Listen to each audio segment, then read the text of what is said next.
ونتوكل عليه ونعوذ بالله من شرور أنفسنا ومن سيئات أعمالنا من يهده الله فلا مضل له ومن يضلله فلا هادي له ونشهد أن لا إله إلا الله وحده لا شريك له ونشهد أن سيدنا ومولانا محمدا عبده ورسوله اما بعد یہ بات چل رہی تھی کہ ذکر کرنے والے اللہ کی عبادت کرنے والے اللہ سے دعا مانگنے والے نماز اور روزہ کرنے والے کے لیے یہ ضروری ہے کہ اکل حلال حلال کمائی کرے حلال کھائے۔ اگر حرام کمائی کرے گا حرام کھائے گا تو دعا مانگے گا دعا قبول نہیں ہوگی، نماز پڑھے گا نماز مقبول نہیں ہوگی، حج کرے گا حج مقبول نہیں ہوگا، کوئی بھی اللہ کی عبادت کرے گا چونکہ کمائی حلال نہیں ہے اس لیے اللہ کی بارگاہ میں قبولیت کا حق اس کو نہیں ہوگا۔ پھر میں نے یہ بتایا تھا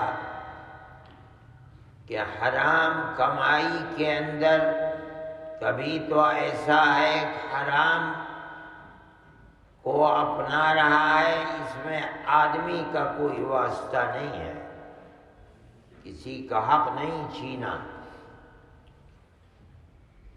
بلکہ حرام چیز تھی اس کو حرام نہیں سمجھتا،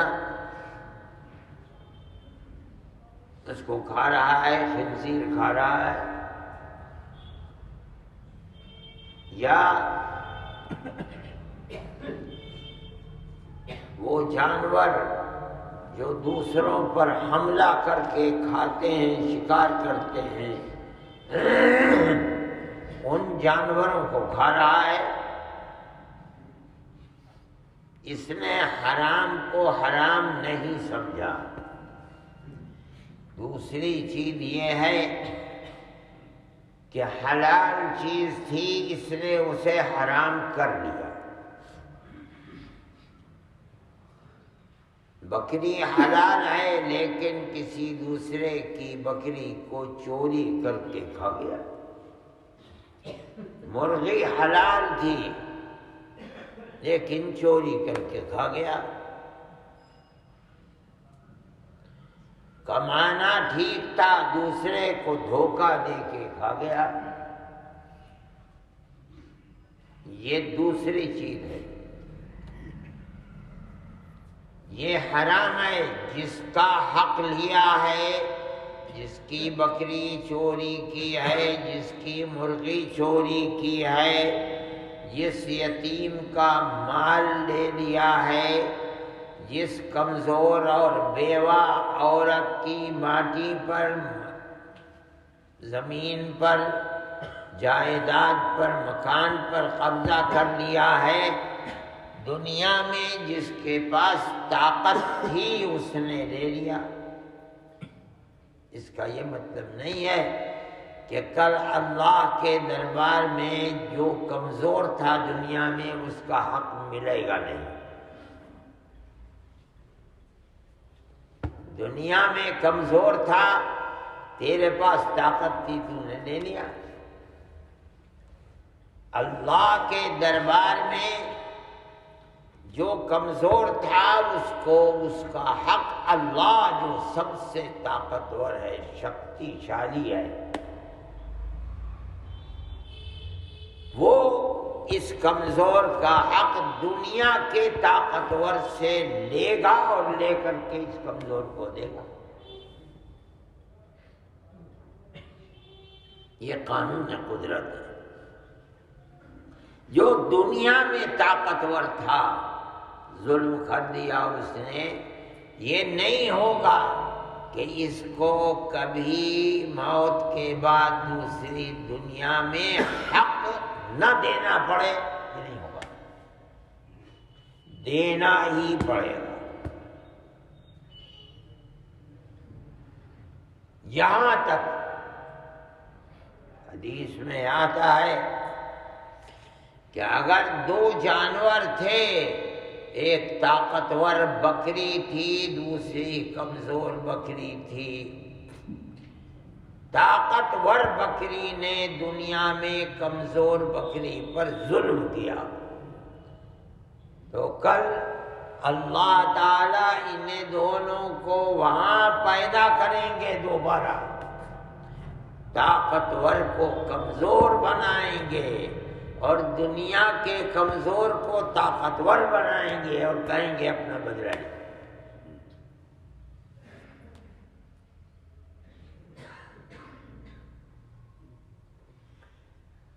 قرآن کہتا ہے یحسب الانسان ان یترک سدی، آدمی یہ سمجھتا ہے کہ دنیا میں جو کیا کر دیا کل قیامت کے دن بیکار چھوڑ دیا جائے گا۔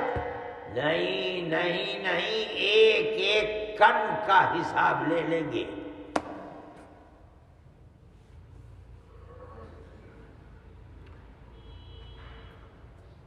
پھر یہ ہے کہ یہ بکری کو کیا جنت میں ڈالیں گے؟ نہیں، اللہ فرمائیں گے کونو ترابا، پٹی بن جاؤ، ختم ہو جائیں گے۔ تو یہاں کیوں اس کو بدلہ دیا دلایا، فائدہ کیا ہوا؟ بھئی فائدہ تو جب ہوتا کہ جو مظلوم تھا اس کو جنت ملتی، جانوروں کو تو جنت ملے گی نہیں۔ محدثین فرماتے ہیں کہ یہ دکھلانا اللہ کا اپنی شان عدالت اور انصاف کو دنیا کے سامنے دکھلانا ہے، اور بس اللہ اس دن یہ دکھلائیں گے کہ ہماری بارگاہ عدل و انصاف کی بارگاہ ہے، کسی کا حق یہاں مر نہیں سکتا، چاہے آدمی ہو، چاہے چڑیا ہو، چاہے چوپایا ہو، جانور ہو، ہر ایک کو ہمارا عدل و انصاف ہر ایک کو مل کر رہے گا۔ کمزور دنیا میں چاہے جانور ہے، نہ سمجھے کہ طاقتور نے جو کر لیا نہیں، اور آدمی بادشاہ وقت ہے، طاقت ہے، کوئی اٹھا کر نظر دیکھ نہیں سکتا، ظلم کے پہاڑ لاتے ہیں، کیوں؟ ہاتھ میں طاقت ہے، یہ سمجھتے ہیں کہ کوئی دن ایسا نہیں آئے گا جب اس کا بدلہ نہ ملے، پاگل ہیں، دیوانے ہیں۔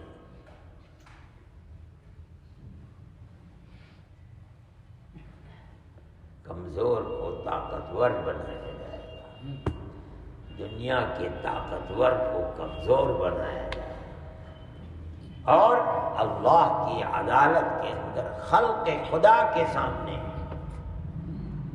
بدلہ دلوایا جائے گا۔ جو جانور ہیں انہیں تو ختم کر دیا گیا، ہو جاؤ مٹی ہو گئے، لیکن انسان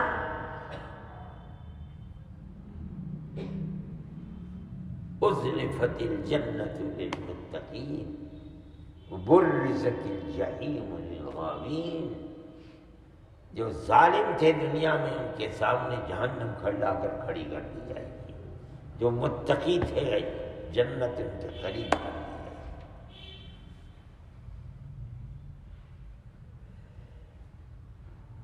میں یہ کہہ رہا تھا کہ اللہ نے ایک مثال دی ہے، کل آئی تھی بات کہ تطفیف کا پاپ بہت بڑا پاپ ہے۔ کیا ہے؟ اپنا حق پورا لے لیا چونکہ طاقت تھی، دوسرے کا حق مار لیا اس لیے کہ وہ کمزور ہے۔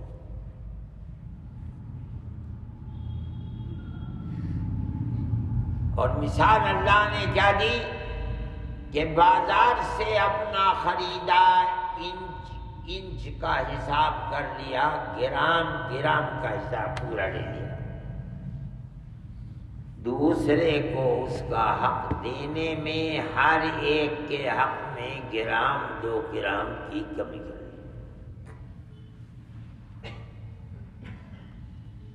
دنیا میں بہت ہوتا ہے،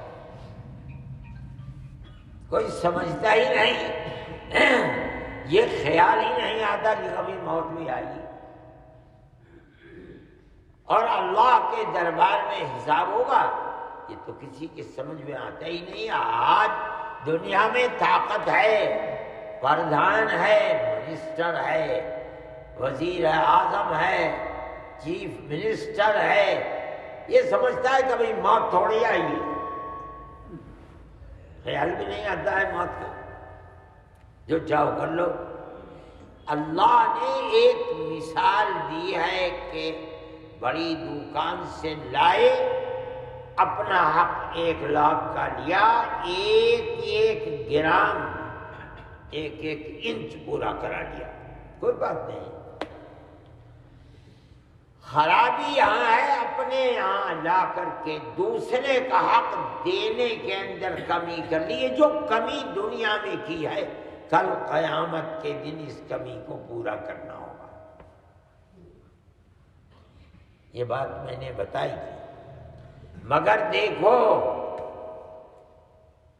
اللہ کی کتاب تو بہت مختصر کتاب ہے،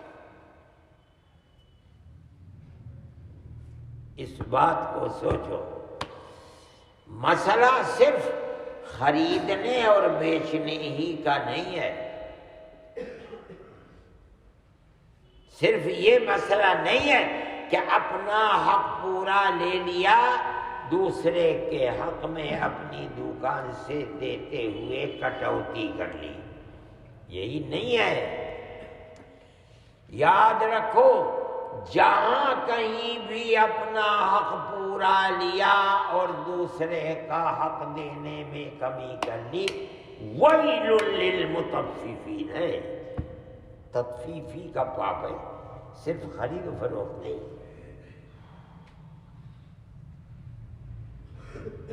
ملازم ہے، مدرسے کا ہے، گورنمنٹ کا ہے، کسی کا بھی ملازم،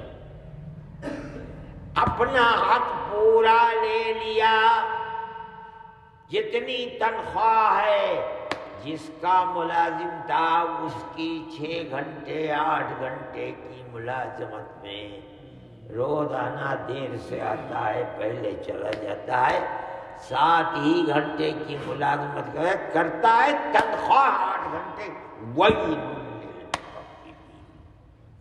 اپنا حق پورا لے لیا، دوسرے کا حق دینے میں کمی کر دی۔ صرف خرید و فروخت کا نہیں ہے، خوب غور کرو، اپنے ماں باپ سے اولاد نے اپنا حق پورا لے لیا، نہ ماں دودھ پلاتی مر جاتا، باپ نے اپنی کمائی اولاد پر قربان کر دی، اب جب وہ دونوں اپاہج ہو گئے، بوڑھے ہو گئے، اولاد ان کا حق ادا کرنے میں کمی کرتا ہے۔ وَيْلٌ لِّلْمُطَفِّفِينَ، صرف خرید و فروخت کا مسئلہ نہیں ہے۔ طالب علم مدرسے سے وظیفہ، کمرہ، کتابیں، کھانا، ہر چیز لے لیتا ہے، مدرسے کا حق ادا کرنے میں پورا نہیں ہے، پڑھتا نہیں ہے۔ وَيْلٌ لِّلْمُطَفِّفِينَ، ہر چیز جہاں ایک ہاتھ سے لینا اور دوسرے ہاتھ سے دینا، لینے میں پورا، دینے میں کمی، تطفیف کا باب ہے۔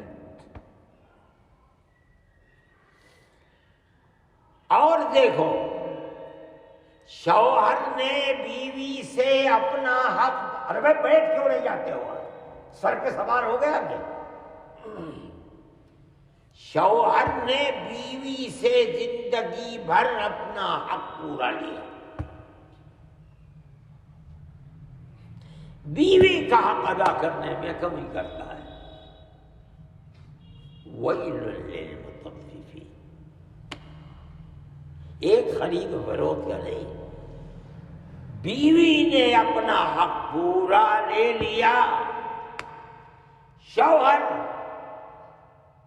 خدمت کا محتاج ہے، بوڑھا ہو گیا، اس کا حق ادا کرنے میں کمی ہے۔ وہی پڑوسی سے اپنا حق پورا لے لیا، پڑوسی کا حق ادا کرنے کے اندر کمی ہے۔ مسئلہ صرف خرید و فروخت کا نہیں،